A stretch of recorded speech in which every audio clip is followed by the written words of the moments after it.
தமிழகத்தில் ஆட்சி அமைக்கும் வாய்ப்பை பெற்ற விஜய்க்கு தமிழக பாஜக முன்னாள் தலைவர் அண்ணாமலை வாழ்த்து தெரிவித்துள்ளார். அவரது அறிக்கையில், தமிழ் மக்களின் தீர்ப்புக்கு தலைவணங்குகிறேன். ஓட்டுகள் விலைக்கு இல்லை, வாரிசு அரசியலுக்கு இடமில்லை. அரசியலில் தலைமுறை மாற்றத்தை மட்டும் ஆதரித்து வந்த மக்கள் ஒரே மனதுடன் தங்கள் முடிவை வெளிப்படுத்தியிருப்பது மகிழ்ச்சி அளிக்கிறது. இந்த மாற்றத்தை யார் சாத்தியப்படுத்தியிருந்தாலும் அவர்கள் உண்மையில் அனைவருக்கும் நன்மையைத்தான் செய்துள்ளனர். அரசியலில் அற்புதமான அறிமுகத்தை பெற்ற தாவேகா மற்றும் விஜய்க்கு எனது வாழ்த்துக்கள். நீங்கள் முன்னெடுத்து செல்ல திட்டமிட்டுள்ள நற்பணிகளை சிறப்பாக நிறைவேற்ற எல்லாம் வல்ல இறைவன் உங்களுக்கு துணை இருப்பார். தேர்தல் களம் கடுமையான போராட்டமாக இருந்தது.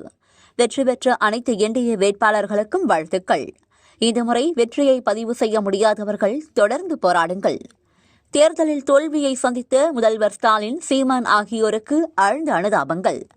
தேர்தல் களத்தில் அயராது உழைத்த பாஜகவினருக்கு மனமார்ந்த நன்றி. விரைவில் நல்ல காலம் வரும் என்று அண்ணாமலை கூறியுள்ளார்.